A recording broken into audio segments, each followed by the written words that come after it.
Okay, so I am in the assignment that is sketching fundamentals or fundamentals of sketching.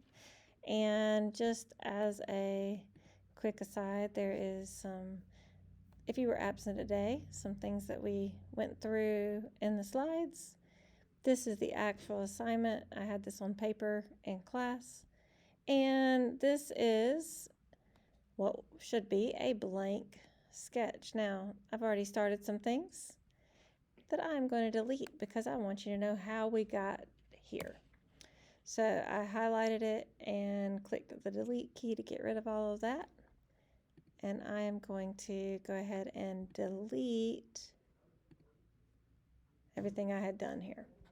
So here is a brand new, as if I just started and came here for the very first time. There is nothing here. And so in the first thing that we're asked to sketch, we start off easy and we add on, but we are being asked to create these things that are described. So number one, this is the picture that sort of looks like what we should see, similar to that. This one is number two, number three, and they kind of go back and forth like that, so I could fit more of them on a page. So we're going to start off with number one, drawing two lines, one line vertical and the other horizontal, creating a 90-degree angle. So as a reminder, when we create things that are horizontal, is side to side, like the horizon, and vertical is straight up and down. So we're going to start off, and this is the way we start off with anything, whether we're starting in two-dimensional or if we're eventually going to make a 3D model, we always begin with a sketch. So I'm going to click the sketch, and you notice that I get a little message, select a sketch plane. Well, Onshape provides us with a front plane, a top plane, and a right plane. And planes are figures in geometry that just technically they go on forever and ever. They put a little border here, but really and truthfully, they're just there so that you can kind of envision them a little better. All right, first we have to select a sketch plane. I'm going to do this on the front plane. It does not matter if you had selected a different one, but you can either select the plane over here that's highlighted, or you can do it over here in the underneath features. So it is now telling me that I have a sketch one in a front plane. I'm drawing it on the front plane. This is movable, so if it's in your way, feel free to move it. It will be helpful if I draw it so that I am looking directly at the front plane. So I can either hit the N key, or I can click on the view cube over there and click on the word front. Go ahead and zoom in. The things that we're making are actually very small, so it will be helpful for you if you start off not too far out. All right, we are going to begin drawing this right here, which is two lines that are 3 units across and up and down. They are horizontal and vertical, and they meet at that point. We are also going to look at how to add the angle of 90 degrees in here, so I'm going to show you that.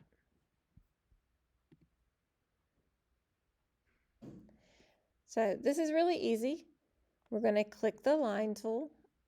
We know that it's highlighted because it is grayed out.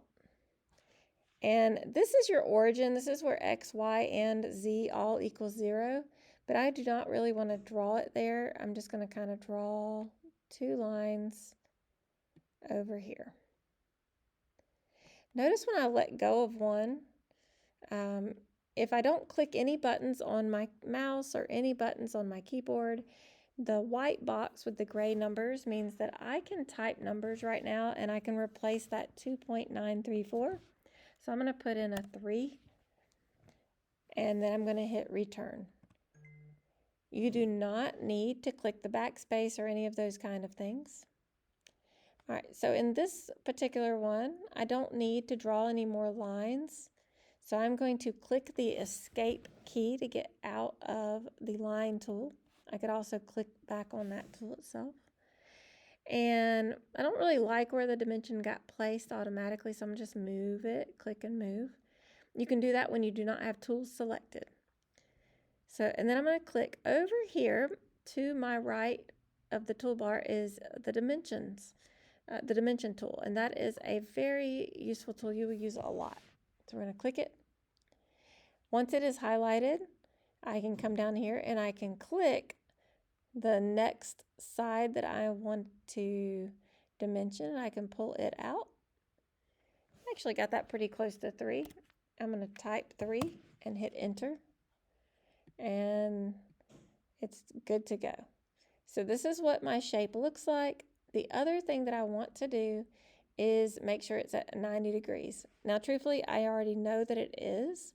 If I show constraints, what this says is that that is a vertical line, and this says that this is perpendicular to that line.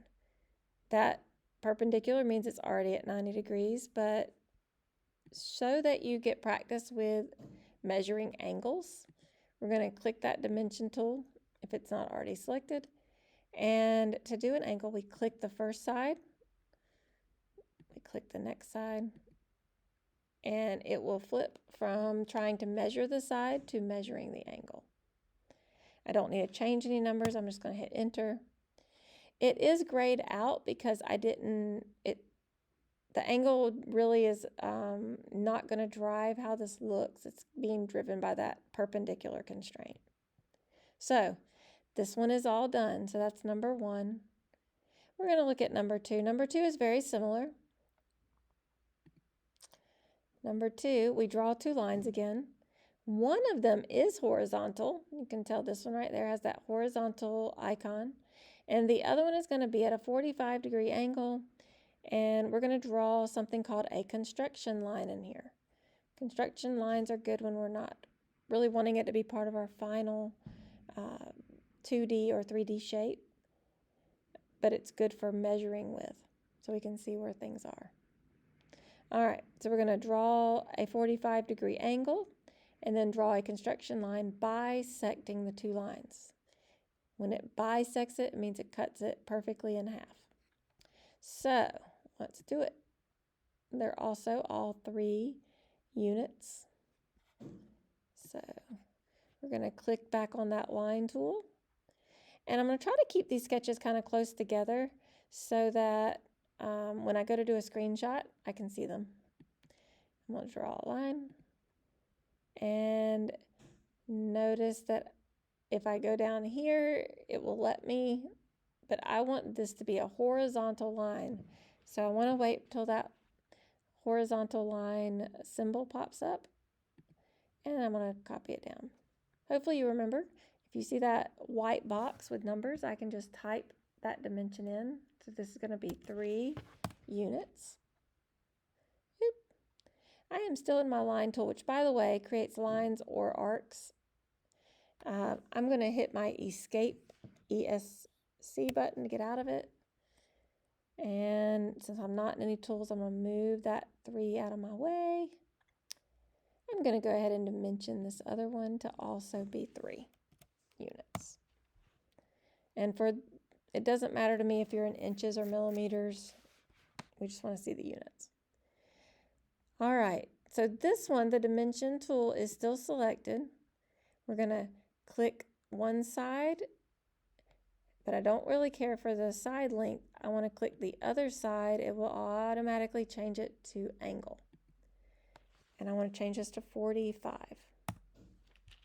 And you saw it move a little bit. The next thing is to draw a construction line. So I'm going to go back to my line tool. And this right here is a toggle switch.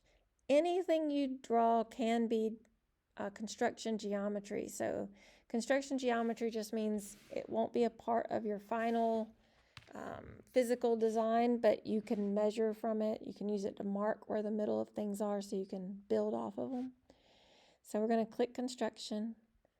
I'm going to go back to that common vertex right there, and I'm going to click and come out. It doesn't matter too much about where we put it.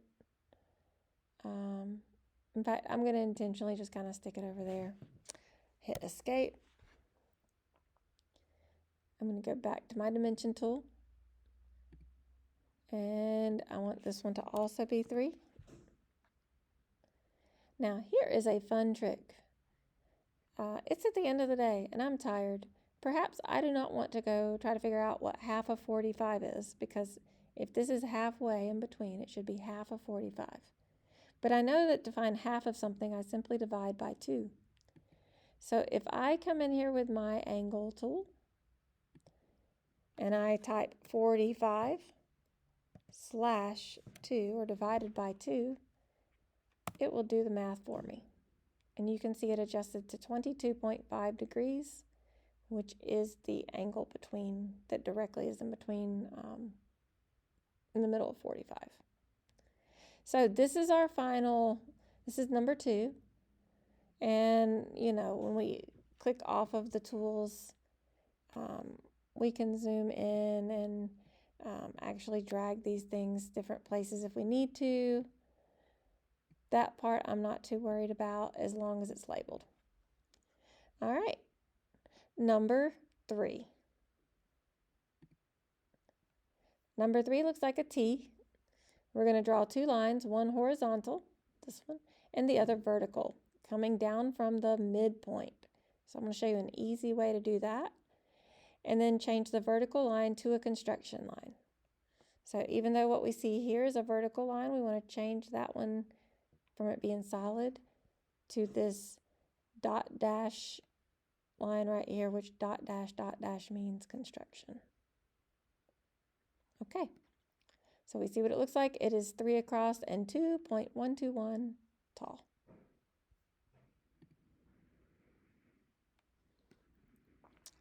Alrighty, I'm going to click my line tool. And I'm going to go across here. And it was 3 across. I do not have to worry about it being perfect, but if I remember to do so, I can go ahead and type 3, hit enter, and now I am ready to do my midpoint. Now one thing you may notice as I'm hovering over it, this little symbol pops up. That is my midpoint. So when you see that, the icon that's right below it also means midpoint. So I'm going to click there, and I'll go straight down, and the actual measurement was 2.121. Oh my, but you can tell, I'm going to hit the escape tool. In my case, this is now crossing the line, and instead of it being maybe where I want it to be. So even though it went through the midpoint and it's vertical, this is not touching that. That is something we can fix. We have a whole bunch of tools up here to help fix things. The coincident tool will make sure that they share a location. So I'm going to click that button. And I want this point to be on this line. And the coincident tool made that happen. So sometimes it doesn't do that. I don't know why it did it that time, but I'm not going to stress it. So here's my geometric sketch. I'm going to hit my escape. So now I'm going to come over here and I'm going to hit, actually no, I'm going to click the line first, click construction. And this is just to kind of show you that you can toggle things between construction lines and object lines that you build with by simply toggling that on and off. All right, so we've got the first 3 done. Oh, by the way, if you wanted to check and see if that is in the middle, one thing you can do is you can come over here in dimension and go from this point to this point, and we should see that that is half of 3. So 1.5 is half of 3. So yay. If it did not come up that way and we didn't know what half of 3 was, we could also say 3 divided by 2. There you go. All right, so now let's look at the next one. Now we're going to draw a rectangle. Bisect it both horizontally and vertically with construction lines. So with the rectangle tool, which is very useful, we have a way of drawing 4 lines at one time. And specifically, by the way, you have different ways you can draw rectangles. Really depends on what you're trying to do, which one ends up being the best. It honestly does not matter too much for this purpose which one you choose. Although I would say probably corner or center point. We'll go with center point, just so you can see it look different. So I can draw rectangle, and notice that point in the center is staying in one place, but depending on where I click and drag. So I'm going to stop there. And this shape is 4 across. And notice the other side just lit up. That is 2.121 tall. So we have dimensioned it. I'm going to click off my rectangle. I don't like that dimension being in the middle. It annoys me. So I'm going to just pull it out, put it where I want it. The next thing that we want to add is 2 lines that go across,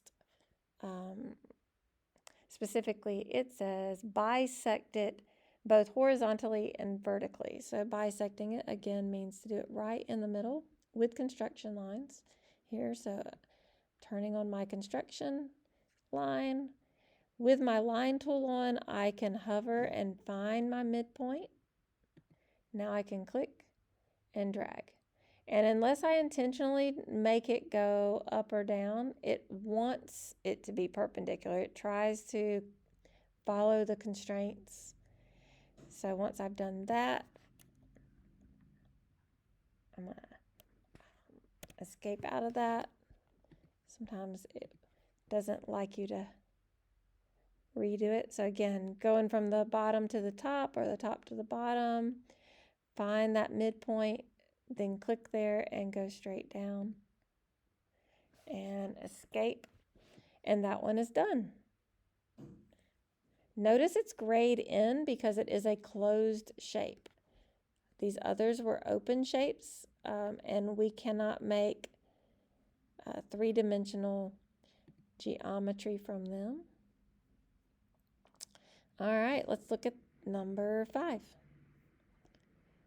Now this one, I want you to really watch, specifically because I want to show you the polygon tool. I would probably, if I was drawing this, I would probably do this just with lines. However, I want to introduce you to the polygon tool because you can use that to make any polygon triangles, quadrilaterals, and so forth. We are going to draw it and then bisect it vertically with a construction line. And some other things that we can see here is we want that construction line to be vertical. We want this bottom leg of this triangle to be horizontal. We want all sides to be 3. It's an equilateral triangle. All right, so let's do it. Again, I personally would probably not use the polygon tool, but I want you to use it just for the experience. So there is 2 different kinds of polygons in Onshape. One is an inscribed polygon. So it is inside of a circle. Or I'm sorry, the circle is inside of the polygon.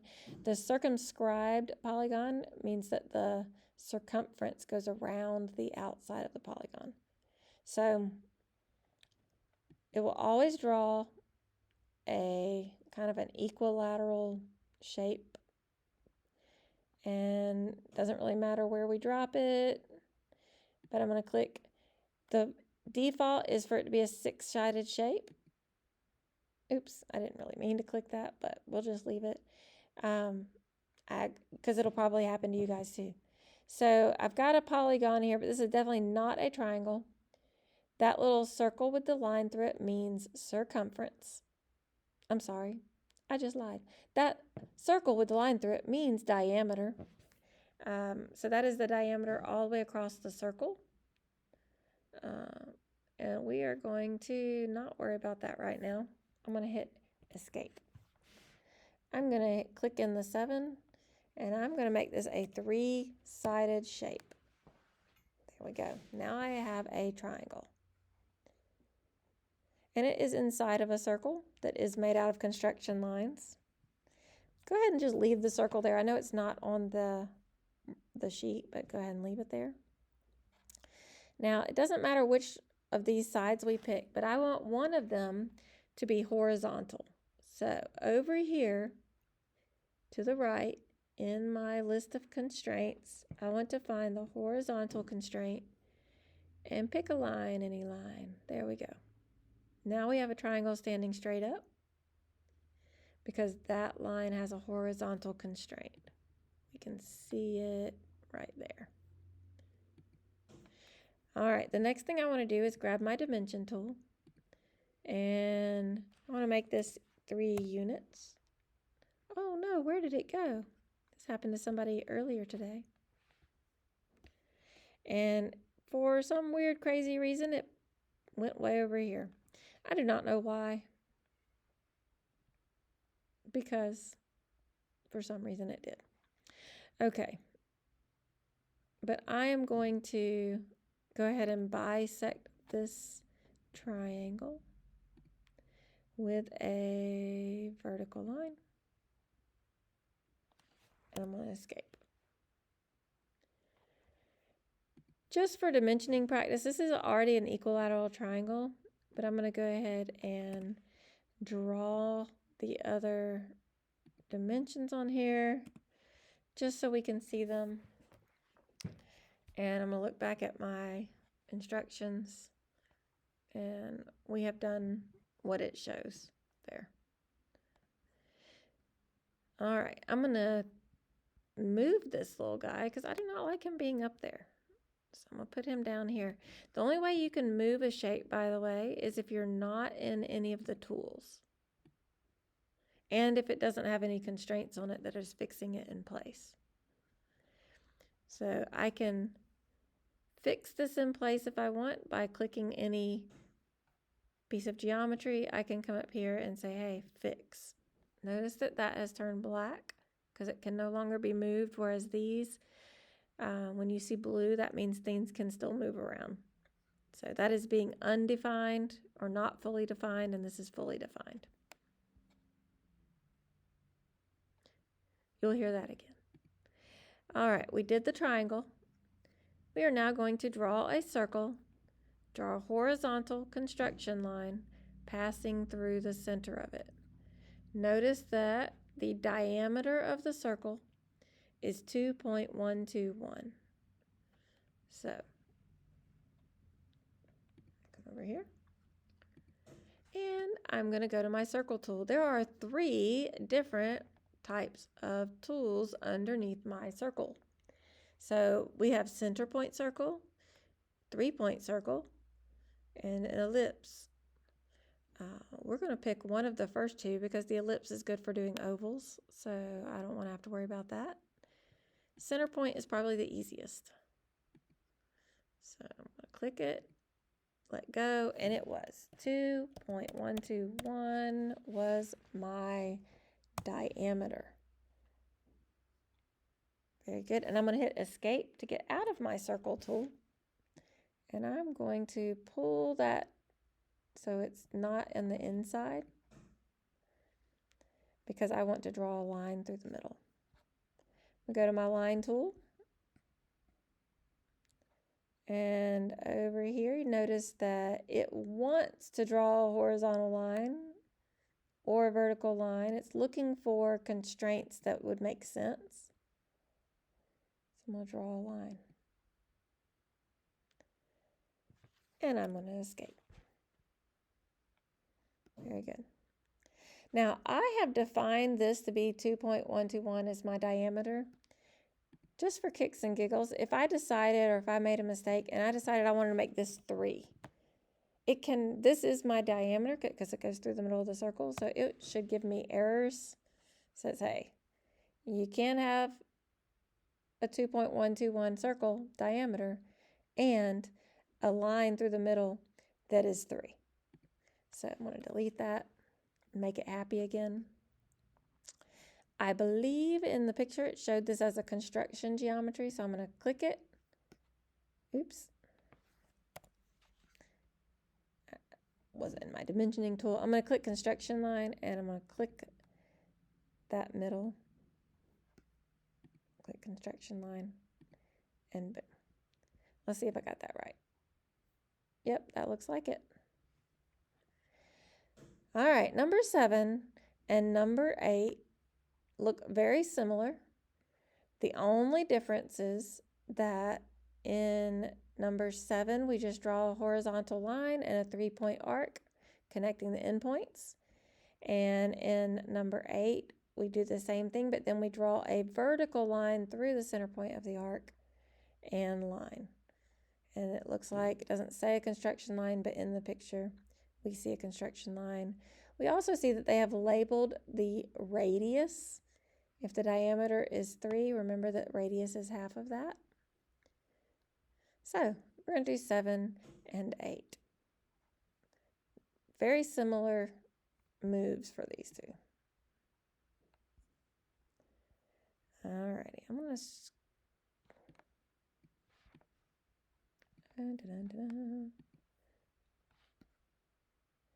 Alright, I'm going to start doing these over here just so I don't have to go too far. Alright, I'm going to start off with a horizontal line. And I remember it was 3. I'll go ahead and type that in there and save me some steps later. I'm going to hit my escape button. I'm going to come up here to the arc. It specifically said to use a 3-point arc. We're going to first click the 2 endpoints, and then we will click the radius point. So that'll make more sense once I'm doing it. So I'm on my arc tool, I'm going to click an endpoint, and now you see it's looking for the radius. So I can come up here and stop there. It automatically kind of clicked into place at the radius of 1.5. I'm going to escape. I think that was all I had to do for that first one. I will label the radius since it's labeled on the picture. Although it's really more for practice because we know that if the diameter is 3, the radius is half.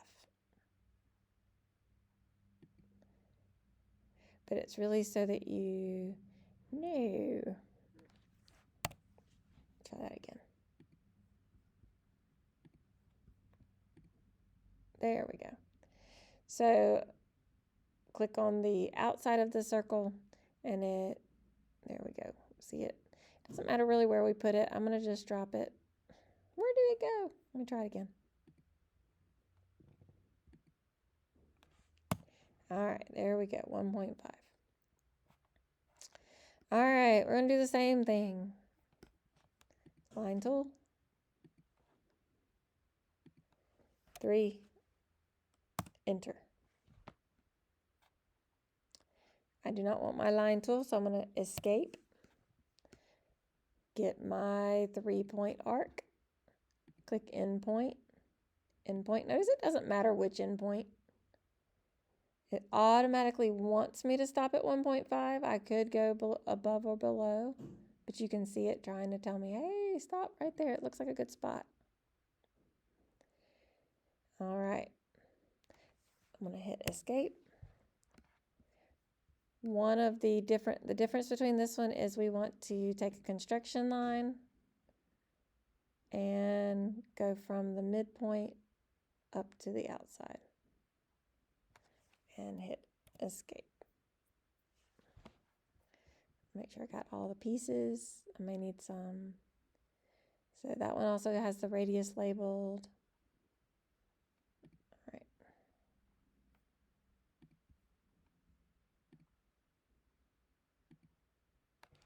So if you click the outside of the arc, it will do radius rather than clicking the point first. All right, so that looks great. That is 7 and 8. Number 9 and 10, we start getting into some circles and tangent stuff. So a tangent is where 2 things come together usually referring to the outside of a circle. It could be two circles coming together. It could be a line or a shape here. But if two things are tangent, that means that they only touch in exactly one point.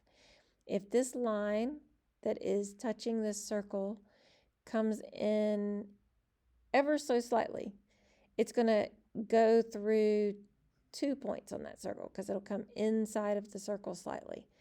And if it goes, to the left a little, it will not be touching the circle at all. So the tangent line is the line that touches it only in one point. So keeping that in mind, we're going to draw a vertical line and then add a tangent circle to the right of the line. And I'm going to do this a little differently. I'm going to show you how to do it using some of these constraint tools that we have. So start off with a line, draw a vertical one. I think it was 3. I'll double check it in a second. All right, now I'm going to draw a circle.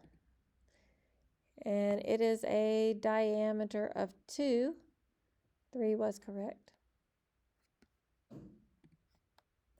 I'm going to draw a circle with a diameter of 2.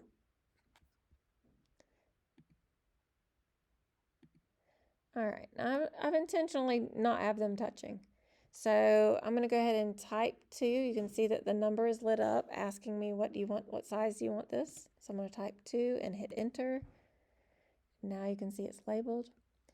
These are obviously not touching. They're not tangent to each other.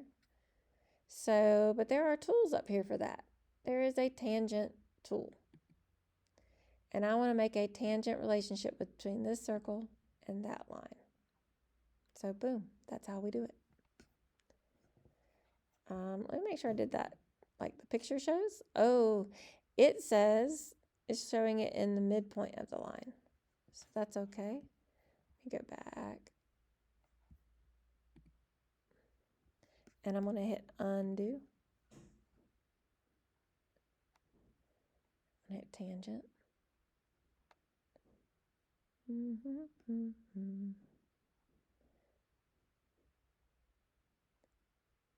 Actually, let's do that again. I want to try using the midpoint.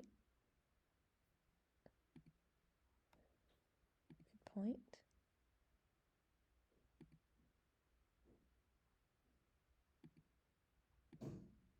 It is not. Let me do that one. So I'm going to get off of this, escape. I'm going to see if it will just let me drag it to the right location. Notice that I can move this all around. It is tangent to that line.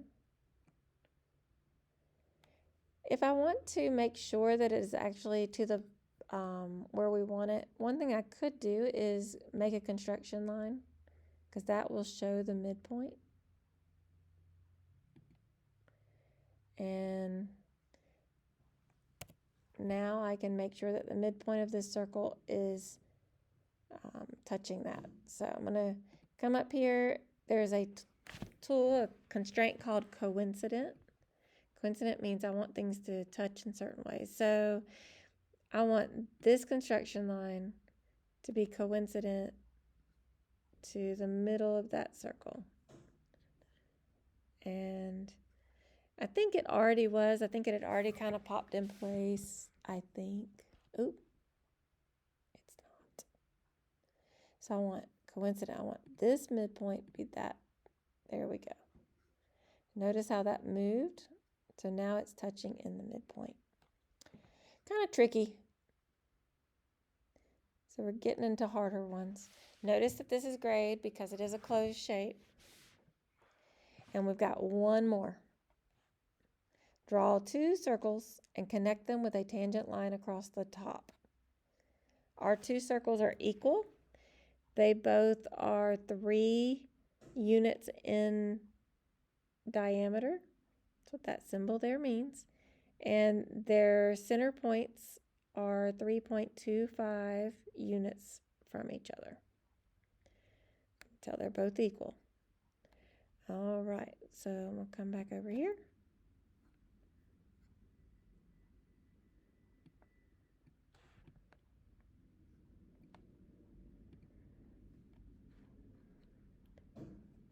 There in case you're wondering, I am struggling doing this without a mouse. Not recommended.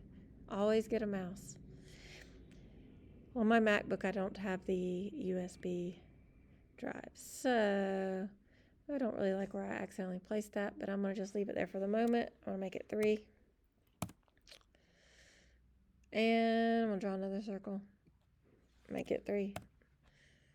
And now, we probably want them to be across from each other, don't we? There's a few ways to do that.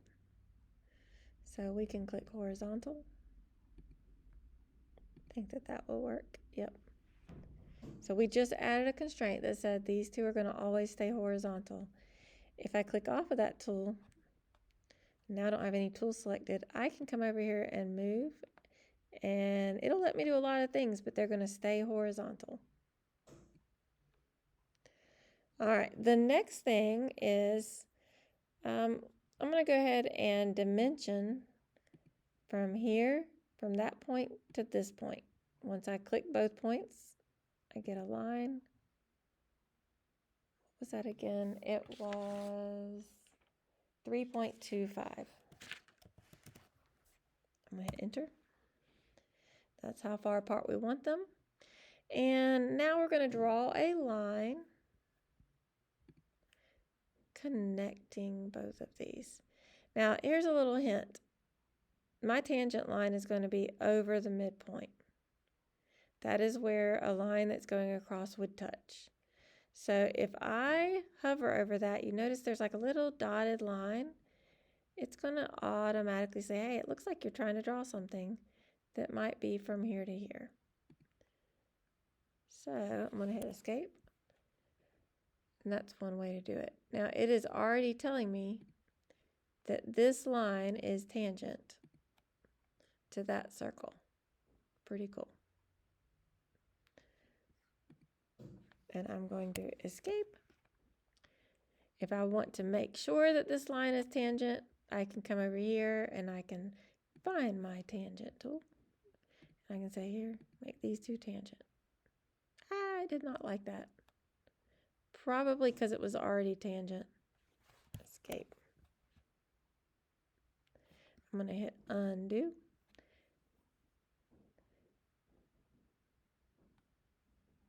I already know that it is tangent. If I say show constraints. So this line is already showing up as tangent. So it doesn't want me to do it again, so I won't. I'll make it stay happy. All right. When you get ready to turn this in, you don't have to show all the constraints. Try to zoom in so that I can see everything, like all 10 things on your screen. 1, 2, 3, 4, 5, 6, 7, 8, 9, 10. And screenshot. Turn that screenshot into Canvas. And then on your screen, you should see a submit button. You can go ahead and submit this in Onshape as well. If you get done while we're still working on it in class, there is an enrichment folder. And I encourage you, these are a lot harder. So I encourage you to come over and try to do these. They're a little, like I said, a bit more challenging. This particular one, I think you could use your mirror tool for this one and draw just half of it and then reflect it over the construction line